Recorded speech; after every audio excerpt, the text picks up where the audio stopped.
जय जोहार, नमस्कार। दैनिक छत्तीसगढ़ चैनल देख रहे हैं आप। मैं हूं आपके साथ अभिजीत कुमार और करते हैं आज की खबरों की शुरुआत सबसे पहली बड़ी खबर के साथ। इससे पहले छत्तीसगढ़ से अगर आप और देखना चाहते हैं रोजाना छत्तीसगढ़ के समाचार तो नीचे लाल कलर का सब्सक्राइब बटन दिया है जिसे दबाकर इस चैनल को आपको सब्सक्राइब करना है। छत्तीसगढ़ में 7 जल विद्युत परियोजनाएं स्थापित करी जाएंगी। दरअसल बात करें तो छत्तीसगढ़ में 10,000 मेगावाट की कुल 7 जल विद्युत परियोजनाएं स्थापित करी जाएंगी।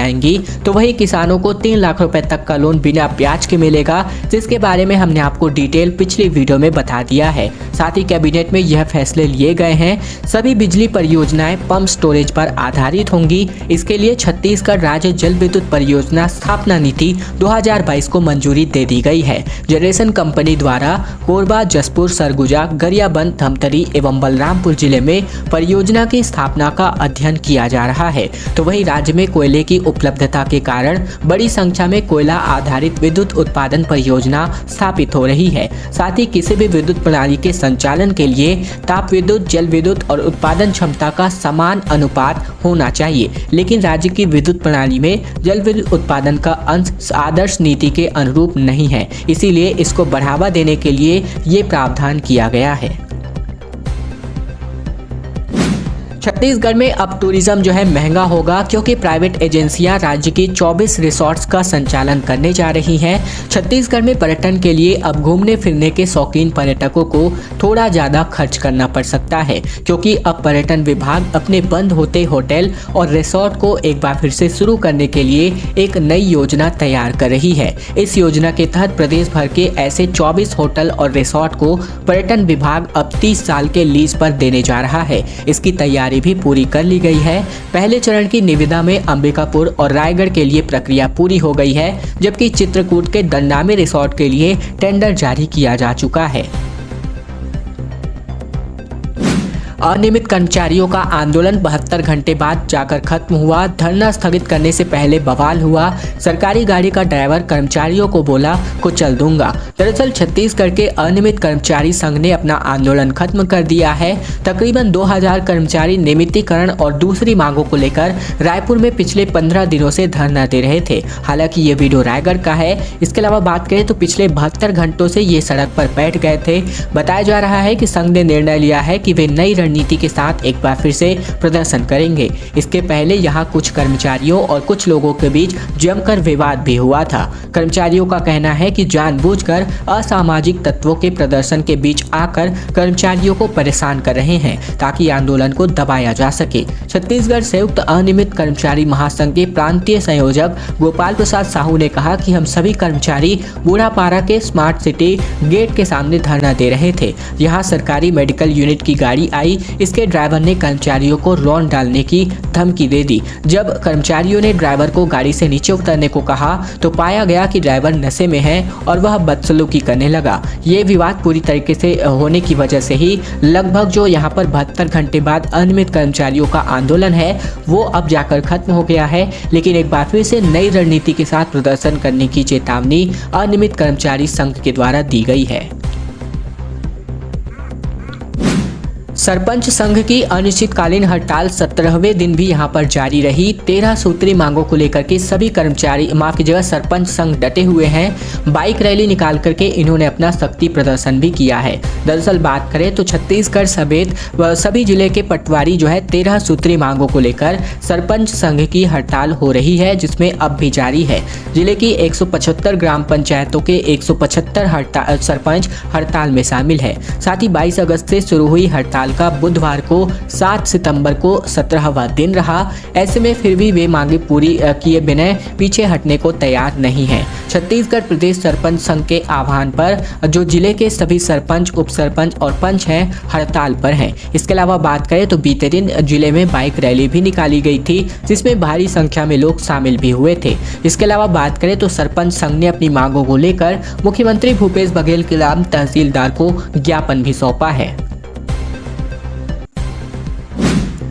हर पीएम श्री स्कूल में छत्तीसगढ़ी पढ़ाने के लिए एक शिक्षक रखे जाएंगे। छत्तीसगढ़ में 146 पीएम श्री स्कूल हैं। मौजूदा ही यहां पर अपग्रेड होने जा रहे हैं। बच्चों को क्वालिटी एजुकेशन देने के लिए अन्य राज्यों के साथ छत्तीसगढ़ के सरकारी स्कूल पीएम श्री यानी कि प्रधानमंत्री स्कूल फॉर राइजिंग इंडिया में तब्दील किए जाएंगे। प्रधानमंत्री नरेंद्र मोदी ने शिक्षक दिवस पर देश भर में 14,500 स्कूलों को अपग्रेड करने की घोषणा की है। छत्तीसगढ़ में पहले चरण में 146 स्कूलों को अपग्रेड किया जा रहा है। अफसरों का कहना है कि बाद में एक स्कूल और अपग्रेड किए जाएंगे। राज्य में 2 साल के भीतर तकरीबन 300 स्कूल इस योजना के दायरे में आ जाएंगे। इसमें एक उपबंध ये भी है कि स्थानीय भाषा के लिए टीचर रखना होगा। इसके तहत हर स्कूल में छत्तीसगढ़ी पढ़ाने के लिए टीचर रखे जा सकते हैं। खास बात यह है कि जो भी स्कूल इस योजना में शामिल किए जाएंगे उनका नाम पीएम श्री स्कूल ही रहेगा। इसे बदला नहीं जा सकेगा। राज्य में पहले से मौजूद सरकारी स्कूल ही विकसित व अपग्रेड किए जाएंगे। नए स्कूल नहीं खुलेंगे। साथ ही योजना में शामिल होने के लिए स्कूलों को खुद ही आवेदन करना होगा। केंद्रीय टीम की जांच के बाद इन स्कूलों को हरी झंडी मिलेगी।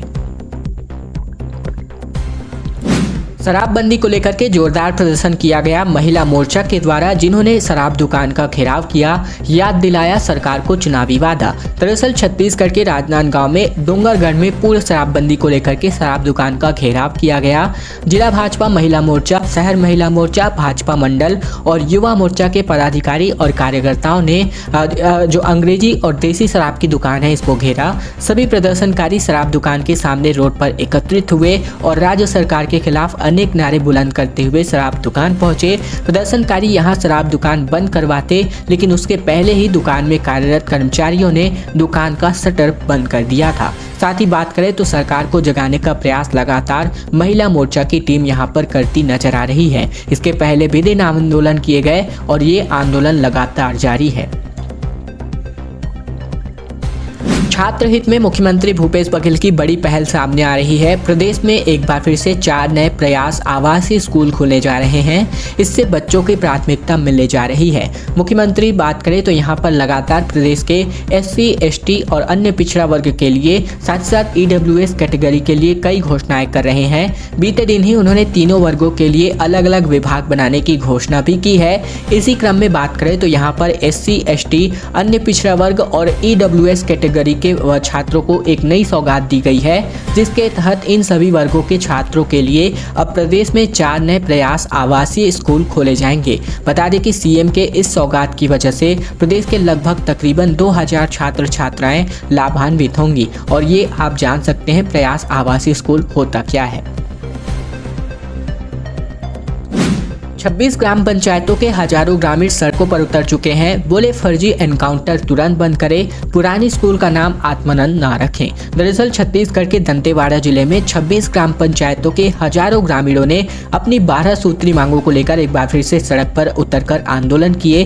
कटे कल्याण ब्लॉक मुख्यालय के सामने बुधवार को सैकड़ों की संख्या में जो ग्रामीण है इन्होंने रैली निकाली। साथ ही साथ बात करें तो सर्व आदिवासी समाज के लोगों ने फर्जी नक्सली मुठभेड़ बंद करने, पुराने स्कूल का नाम स्वामी आत्मानंद न रखने की मांग को लेकर आंदोलन किया है। वहीं प्रशासन को चेताया है कि यदि जल्द ही मांगे पूरी नहीं की जाती है तो बड़ा आंदोलन भी किया जा सकता है। दरअसल कटे कल्याण ब्लॉक के अध्यक्ष भीमसेन मंडावी के नेतृत्व में पैदल मार्च करते हुए ग्रामीण आए। भीमसेन ने बताया कि अपनी इन मांगों को लेकर के पहले भी लगातार प्रशासन के सामने अपनी मांगों को रखा गया है, लेकिन अब तक इनकी मांगे पूरी नहीं हुई हैं। दंतेश्वरी मंदिर में 16,000 ज्योत जलने वाली हैं। पदयात्रियों की सुविधा के लिए 13 केंद्र का उद्घाटन होगा। ऐसे में बात करें तो यहाँ पर दशहरे की डेरी कढ़ाई की रस्म भी होने जा रही है। छत्तीसगढ़ के जगदलपुर में स्थित आराध्य देवी मां दंतेश्वरी मंदिर में शारदीय नवरात्र में 6,000 और दंतेवाड़ा के मंदिर में तकरीबन 10,000 ज्योति कलश जलाए जाएंगे। इनमें घी और तेल दोनों के शामिल है। वहीं इस साल शारदीय नवरात्र और बस्तर दशहरा पर्व को लेकर पिछले साल की तुलना में ज्यादा भीड़ होने की संभावना जताई जा रही है। इसके लिए प्रशासन पहले से ही तैयारियों में जुट गया है। लगभग 75 दिनों तक चलने वाले ऐतिहासिक बस्तर दशहरे की रस्म भी शुरू हो चुकी है। छत्तीसगढ़ के 20 लाख विद्यार्थियों को अब तक केवल एक ही सेट यूनिफॉर्म मिला है। दरअसल बात करें तो राज्य के सरकारी स्कूलों में पढ़ रहे 20 लाख विद्यार्थी एक ही यूनिफॉर्म पहनने को मजबूर हैं। स्कूल खुलने के 3 महीने बाद भी अफसर विद्यार्थियों को यूनिफॉर्म उपलब्ध नहीं करवा पाए हैं। विद्यार्थियों के मुताबिक बात करें तो यहाँ पर जिस दिन बारिश या फिर गंदगी के कारण यूनिफॉर्म में दाग लग जाता है, उस दिन विद्यार्थियों को बिना यूनिफॉर्म के ही स्कूल आना पड़ रहा है। इस सत्र में तकरीबन 32 लाख स्कूली विद्यार्थियों को 2-2 सेट निःशुल्क यूनिफॉर्म दिया जाना है, लेकिन अभी तक तकरीबन 12 लाख विद्यार्थियों को ही 2 सेट यूनिफॉर्म मिल पाया है। स्कूली शिक्षा विभाग के अधिकारियों का कहना है कि यह बात सही है कि यूनिफॉर्म बांटने में देर हो गई है, मगर इस सप्ताह तक पूरी कोशिश है कि ज्यादातर विद्यार्थियों को यूनिफॉर्म उपलब्ध करा दिया जाए। छत्तीसगढ़ में साल भर पहले ही चुनावी एजेंडे पर राजनीतिक दल उतरते नजर आ रहे हैं। छत्तीसगढ़ में 1 साल बाद होने वाले विधानसभा चुनाव की तैयारी कांग्रेस और भाजपा दोनों ने शुरू कर दी है। सत्ता में होने की वजह से कांग्रेस के पास पिछले चुनाव के वादों को पूरा करने का अवसर तो है ही, अन्य लोक लुभावन योजनाएं भी लॉन्च करने की तैयारी वर्तमान सरकार कर रही है। इसकी झलक भूपेश सरकार की कैबिनेट की बैठक में दिखी। ओबीसी आरक्षण का दाव कोर्ट में फंसने के बाद अब सरकार ओबीसी के लिए अलग विभाग बना रही है, तो वहीं युवाओं को लुभाने के लिए रोजगार के द्वार भी खोल रही है।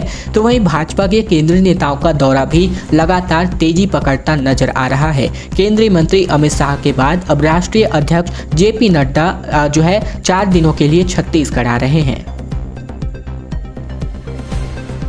जल्द ही अपनी एक नई टीम की घोषणा कर सकते हैं भाजपा अध्यक्ष अरुण साव। इन दिग्गजों को कई जगह पर जगह मिल सकती है। पिछले कुछ दिनों से छत्तीसगढ़ भारतीय जनता पार्टी में बदलाव और परिवर्तन का दौर चल रहा है।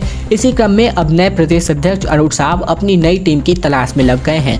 पार्टी सूत्रों के मुताबिक बात करें तो राष्ट्रीय अध्यक्ष जेपी नड्डा के दौरे के बाद प्रदेश अध्यक्ष अरुण साव अपनी एक नई टीम की घोषणा कर देंगे। ऐसे में चर्चा इस बात की है कि साव की नई टीम में कौन कौन से पुराने चेहरे बदले जाएंगे और कौन कौन से नए चेहरे नजर आएंगे। ये बात तो तय हो गई है कि साव की नई टीम आदिवासी वर्गों को महत्वपूर्ण पद दिया जाएगा।